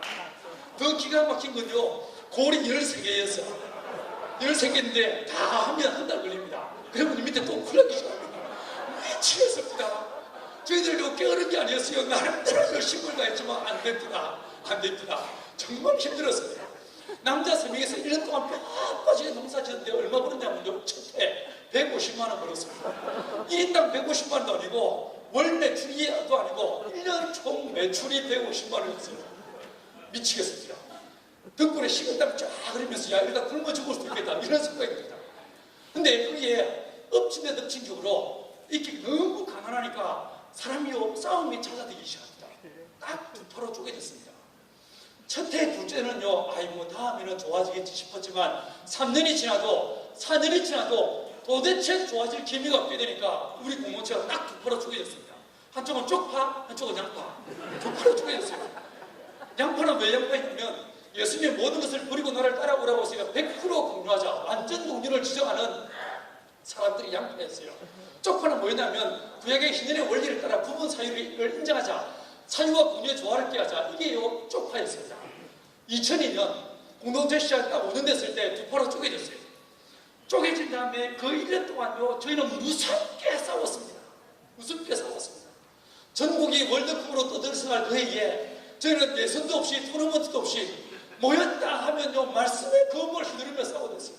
내가 딱 이것들이요 자기들 위한 무지를 생각하고 다 끼웁니다. 다음 구절 그 위에 써놨어. 성경에 이렇게 말하는데 이러면서요 말씀의 검을 휘두르며 싸웠어요. 이 책이요 희한한 책이라서 이래 보면 이래 보이고 저래 보면 저래 보여요. 말씀의 검을 휘두르며 싸워대다가 우리가 내린 결론은 우리는 가까이 하기 너무나 먼 당시이다. 이쯤에서 끝내자 이래 됐습니다. 12월 달에 이 결론을 내리면 재산 정리에 시간이 걸려서 또 해를 넘길 수 있으니까 11월 달에 1박 2일로 모여서 하고 싶은 말 다 하고 그 회의의 결과를 따라 해체하거나 둘로 쪼개기로 마음먹었습니다. 1박 2일 사실은 우리가 먼저였습니다. 저희들 첫날 아침 먹고 싸우고 점심 먹고 싸우고 저녁 먹고요 새벽 1시 반까지 싸웠습니다. 내가 뭐 세상 사람들은 술 마시면 햇말도 하고 햇말도 한다는데 이 예수쟁이들은 술도 안 마시고 맨정신에 햇말도 하고 햇말도 하고 그날 1시 반이 됐을 때 어떤 사람은 눈에 실핏줄이 들렸어요. 얼마나 긴장을 했죠. 우리 맨날 빌려서 다시 하가 내 전생을 돌려 난리가 났습니다. 그러나 하나님 앞에서 이틀 모이기로 했으니까 다음날 또 모였습니다. 아침 먹고 또 싸웠습니다. 점심 먹고 또 싸웠습니다. 그날 저녁 먹을 때가 됐어요. 저희가 그렇게 싸워대면서도 뭔 정신인지 하루씩 밥을 같이 먹었어요. 그날 저녁 공동식사가 6시인데 6시를 넘겼어요. 6시를 넘기고 한 10분쯤 됐는데 옆집에서 신나게 놀고 있던 애들이 6시가 넘어도 밥 줄 생각을 안 하니까 한 명을요 술래를 정해가지고 보냈어요. 얘가요 와기는 왔던데 겁이 나지 않겠습니까? 분위기가 나니까 안에서 큰 소리 들리니까 문을 왈칵 열지도 못하고요 좀 늙어 떨리는 모습을 어머니 밥 언제 뭐 가있어! 쫓아내고 걔가 간지 한 10분쯤 지났을까 둥글게 모여 앉아서 삿대질하며 싸우는 그 자리에 성령이 임하셨어요. 놀랄 우리는 부흥하다가 성령 받은 게 아니었어요. 우리는 특별 새벽기도 하다가 성령 받은 게 아니고 싸우다 성령을 받았어요. 싸우는 그 자리에 어떤 사람은 다리 펴지고 앉아있었고 어떤 사람은 무릎 꿇고 앉아있어요.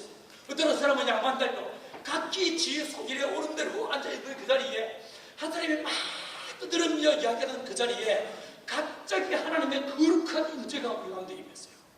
뭐라 설명할 수 없지만 굉장히 강력한 두려움이 우리를 음습해 왔습니다. 그리고 그 자리에 모두가 부끄러졌어요. 통회하며 자복하기 시작했어요.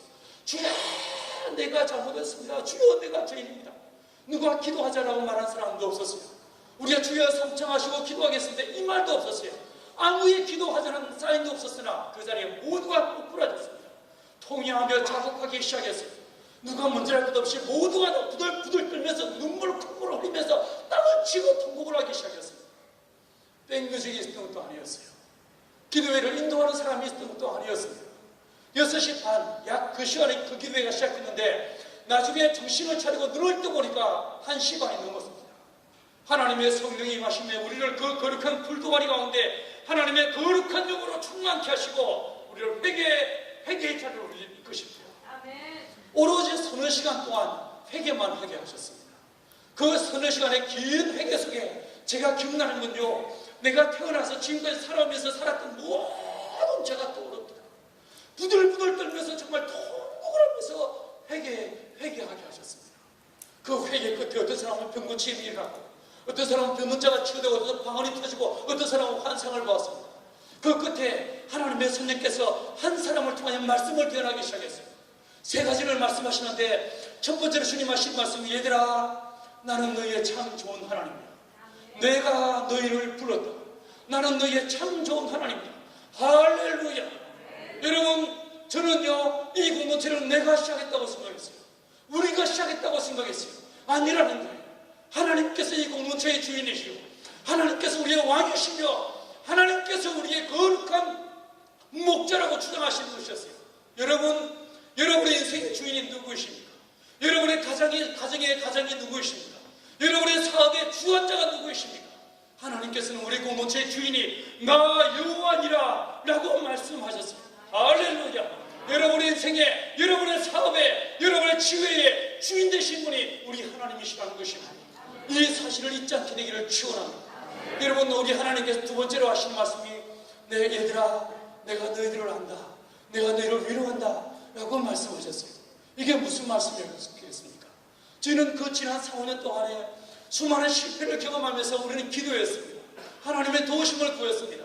여러분, 저희가 목사라서 음성을 듣고 내려갔다 치더라도 그 유학 갔다 온 그 친구 생각해 보십시오. 가난한 시골집에 아버지가, 부모님들이 돈 팔아 밥 팔아서 어렵사리 공부시켜놨는데 유학 갔다 와서 서울대 시간 농사 있던 친구가 목사 하나 잘못 만나가지고 땅 한 평 없는 보원에 내려와서 농사했다고 상상을 해보십시오. 저 인간이 사이코 같은 목사 하나 만나가서 인생을 조진다, 이래 말하지 않았겠습니까? 두고 보십시오. 하나님이 역사하실 것입니다. 이런 소망이 있다. 역사는커녕 우리 입에 풀도 부칠도 못하는 것이 우리의 십종이었었어요. 아무 일도 일어나지 않는 거예요. 우리 기도했습니다. 하나님의 은혜를 구했습니다. 근데 마치 하나님께서 우리의 기도에 귀를 막고 계신 것 같은, 마치 우리를 향해서 하나님의 등을 돌리고 계신 것 같은, 하나님으로 버림받은 것 같은 절망감이 우리를 짓누르고 있었어요. 여러분, 기도했습니다. 하나님의 은혜를 구했습니다. 하지만 아무 일도 일어나지 않았어요. 여러분, 우리 안에는 마치 하나님으로부터 버림받은 것 같은 고아의 마음이 있었어요. 이게 하나님 뜻이 아닌가? 이게 하나님의 길이 아니었는가? 내가 음성을 잘못 들었는가? 이런 깊은 절망이 우리 안에 있었습니다. 그렇지 않겠습니까? 근데 하나님 하시는 말씀이 아니라는 거예요. 이건 하나님께서 기뻐하시는 길이었고, 하나님이 보고 계셨으며 내가 너희를 안다라고 말씀하시고 내가 너희를 위로한다고 말씀하셨습니다. 낯설고 물선, 어느도 통하지 않는 이 낯선 이국 땅에서 하나님의 나라를 위한답시고 사업을 하는데 현지인들한테 사기당하고 강도 만나고 혹은 테러를 당하기도 하고 다 빼앗기기도 하는 이 절망과 비탄에 빠졌을 때가 얼마나 많았습니까? 가족의 위협, 자녀들의 어려움들, 수많은 말로 다 할 수 없는 어려움들이 얼마나 여러분들이 많았습니까? 여러분, 그때마다 여러분 기도하셨을 거예요. 그런데 기도해도 아무 일도 일어나지 않고, 기도해도 하나님이 침묵하고 계신 것 같지 않았었습니까? 그러나 하나님 우리한테 말씀하시기를, 아니다, 내가 너희를 안다, 내가 너희를 위로한다고 말씀하셨어요. 여러분의 그 고통과 번뇌에 잠 못 이루는 밤을 하나님은 기억하고 계시고, 여러분을 위로하시고 여러분을 붙잡으시고 여러분의 눈물을 하나님은 알고 계십니다. 할렐루야. 내가 돈 버는 것, 이거 내가 잘 먹고 잘 사는 것도 아니고 내가 이 현지인들에게 하나님의 나라를 말하기 위해서 이렇게 내가 고군분투한다는 것 사람들은 몰라도 하나님은 아십니다. 할렐루야, 할렐루야. 여러분, 그 고통의 골짜기에서 하나님 우리를 찾아오셔서 내가 너를 안다라고 말씀해 주셨어요. 저희들 그날 밤에 얼마나 통곡하며 울었는지 모릅니다. 세 번째로 주님 하신 말씀이, 얘들아, 내가 이구 논치를 통해서 영광을 받으시겠다고 말씀하셨습니다. 할렐루야. 그 성령 사건으로 우리는 다시 하나가 되었습니다. 예배가 회복되었어요. 그 다음 날이 주일이었는데 예배를 드리는데요, 동네 어르신들이 와서 눈이 휘둥그레졌습니다. 그 전까지만 하더라도 예배 시간에 싸늘하게 이럴 때 없었습니다. 저는 쪽팔렸어요. 내가 설교하면요, 양파쪽 사람들은 고개를 팍 쳐갖고 저 인간이 또 말씀으로 사람을 치고 잡아줬는데 뭐 이런 분위기였었어요. 얼마나 싸늘한 분위기였는지 모릅니다. 설교를 해도 예배를 해도 찬송을 해도 아멘이 터져나오지 않는 진짜 냉랭한 예배였었어요. 그러나 성령이 임하시니까 그 예배 시간에 아멘 소리가 터져나오기 시작합니다. 소리가요, 하늘을 찌를 듯이 막 찬양을 목 놓아 부르면서 눈물로 찬양을 드리기 시작했어요. 동네 분들이 뭔 일이 있었어? 왜 찬송할 때 힘을 주고 그래? 네, 뭔 일이 있었어요? 설교 시간에 아멘이 터져나오기 시작합니다. 예배가 회복되어집니다. 근데 더 재밌는 건요, 그날 그 성령이 임하시고 그 다음날 예배를 드리고 점심을 먹는데 그 전까지만 하더라도요, 저희가 밥을 먹을 때마다 삭발선이 있었습니다. 양파하고 쪽파가 딱 나눠져서 먹었습니다. 같이 먹었습니다. 드디어 삭발선이 무너지고 한 자리 밥을 먹기 시작했어. 근데요, 아무것도 달라진 게 없어. 밥을 먹으면서 양파가 뭐라고 하냐면, 근데 어제 돌아서기하려고 했는데 그래도 희년이 하나님 뜻이요. 여러분, 하나님의 성령을 임하셨으나 우리의 사상, 우리의 철학은 아무것도 달라진 게 없습니다.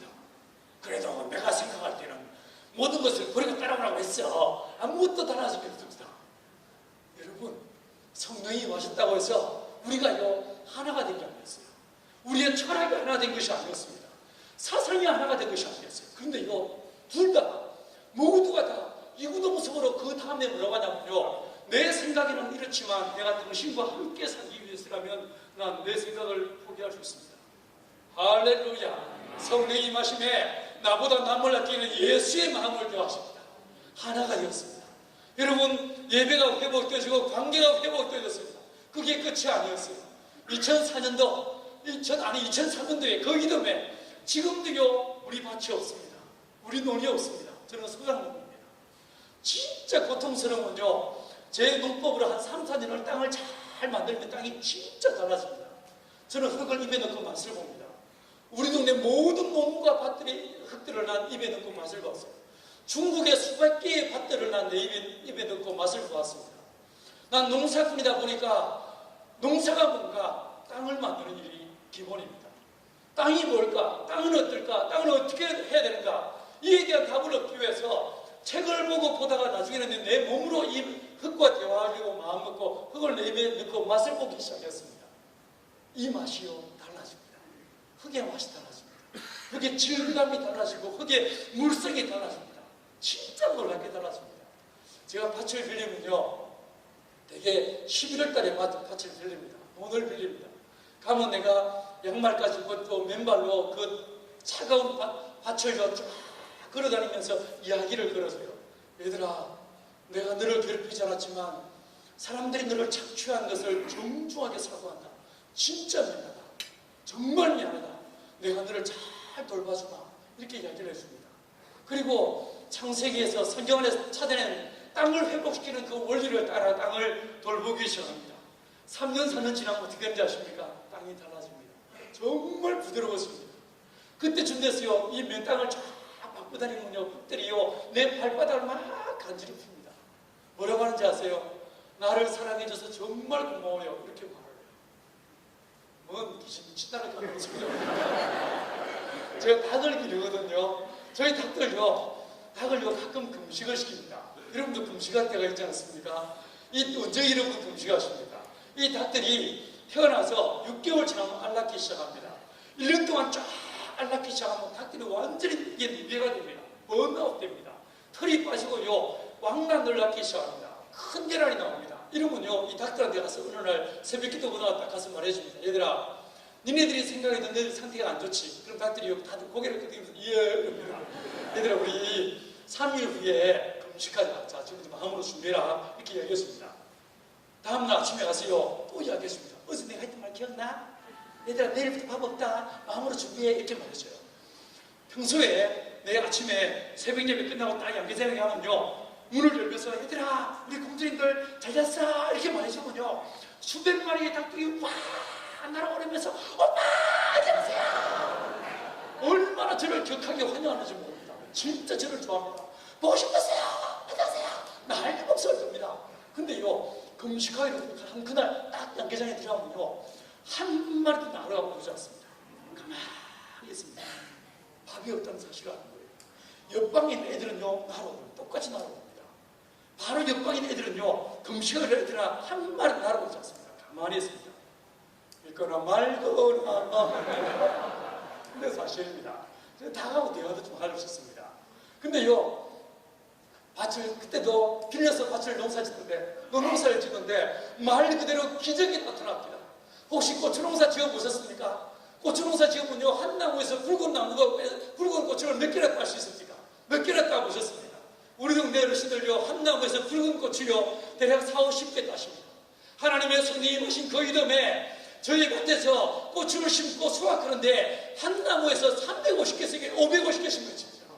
연짝으로 맺혀 올라가기 시작하는데 정말 기가 빠질 대로 고추가 맺히기 시작합니다.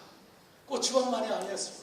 들깨밭에서, 참깨밭에서, 논에서 우리가 심은 곡물들마다 하나님의 거룩한 기름 부으심을 따라 30배, 60배, 100배 열심히 맺혀지게 하십니다. 할렐루야. 하나님은 살아계시고 그분은 선하시며 그분은 말씀을 반드시 이루어야 마시는 분이 우리 하나님이십니다. 할렐루야. 하나님은 선하고 위대하신 분이 우리의 하나님이십니다. 그게 끝이 아니었습니다. 2004년도에 우리 마을 어르신들하고 우리 공무원 식구들이 하나가 되어서 농림부에서 1년에 한 번씩 녹색농촌 체험마를 공모하는 것이었습니다. 거기에 응모했습니다. 우리 마을이요, 사업계획서를 다 짜서 크게 응모했습니다.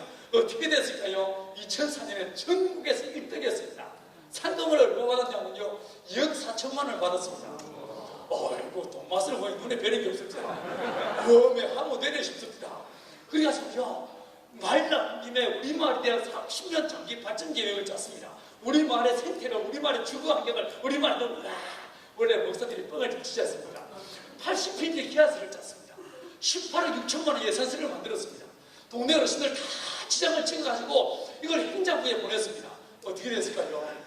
전국에 수만 개의 마을이 있는데 마을단에서 직접 계획을 짜서 올린 경우는 처음이라고 해서 우리 마을에 저희가 짜서 올렸던 계획보다 더 증액이 되어서 24억 7천만 원이 우리 마을에 들어왔습니다. 이게 2006년 사건이었어요. 이게 끝이 아니었습니다. 2008년도에는 산림청에서 하는 산촌 생태마을로 선정돼서 18억 7천만 원이 또 들어왔습니다.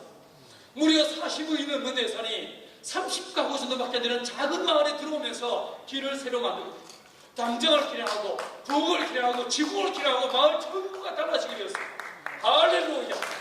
여러분, 우리는 실패한 분이었어요. 우리는 싸우는 사람들이었어요. 그러나 우리 하나님께서 우리를 더럽다 멀리하지 않으시고 약하다 뜯어버리지 않으시고 하나님의 성령을 보내서 우리를 하나 되게 하시고 하나님의 거룩한 성령을 통해서 마을 전부가 달라지게 하십니다. 마치 에스겔이 47장에서 그가 본 환상 가운데 하나님의 영이 떠났던 그 성전에 하나님의 성령에 충만한 힘이 마시게 되며 물이 스며 나오기 시작하는데 이 전철시 절 때마다 발목까지 무릎까지 나중에는 수영할 만한 거대한 강이 되면서 강물이 흘러가는 곳마다 꽃이 피고 나무가 자라고 생명의 풍성이 맺던 것처럼 그 에스겔의 환상이 우리 마을에서 그대로 이루어질 것을 보았습니다.